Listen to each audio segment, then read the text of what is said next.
Hi అండి, అందరికీ నమస్కారం. Welcome to my channel. ఏపీలో ఘోర రోడ్డు ప్రమాదం. దైవ దర్శనానికి వెళ్తుండగా ఈ ఘటన, 13 మంది ప్రాణాలు.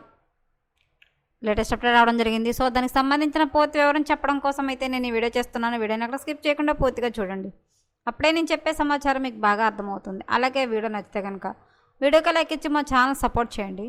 కొత్తగా ఎవరైనా మా ఛానల్ చూస్తున్నట్లయితే కనుక తప్పకుండా సబ్స్క్రైబ్ చేసుకోండి. అప్పుడే నేను పెట్టే మరిన్ని అప్డేట్స్ అన్ని నోటిఫికేషన్కి అయితే వస్తాయి. అలాగే వీడియోని లైక్ చేయడం వల్ల వీడియో కొంతమందికి రీచ్ అయ్యే ఇన్ఫర్మేషన్ మరి కొంతమందికి అయితే రీచ్ అవుతుంది. సో లేట్ చేయకుండా వివరాలు అంటే చూద్దాం. ఏపీలో ఘోర రోడ్డు ప్రమాదం. ఈ ప్రమాదంలో 3 మరణించగా మరో 13 మందికి గాయాలయ్యాయి. వీరిలో పలువురి పరిస్థితి విషమంగా ఉంది. విజయనగరం మండలం చెల్లూరు జాతీయ రహదారిపై సోమవారం అర్ధరాత్రి ఈ ప్రమాదం చోటు చేసుకుంది. విశాఖపట్నం జిల్లా పద్మనాభం మండలం బొచ్చపేట డెంకాయ మండల బొడ్డువలస, విజయనగరం మండలం చెల్లూరుకు చెందిన 3 కుటుంబాలకు చెందిన 16 మంది రాయగడలో దైవ దర్శనానికి వెళ్లేందుకు బోలెరో వాహనాన్ని బుక్ చేసుకున్నారు.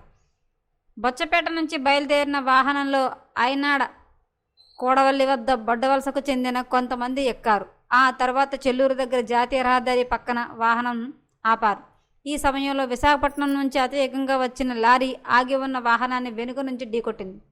కొద్ది దూరం వరకు వాహనం ఈడ్చుకెళ్ళింది. ఈ ఘోరం ప్రమాదంలో బాలుడితో పాటు 3 అక్కడికక్కడే మరణించారు. మరిన్ని లేటెస్ట్ అప్డేట్ల కోసం మా ఛానల్ తప్పకుండా సబ్స్క్రైబ్ చేసుకోండి. Thanks for watching.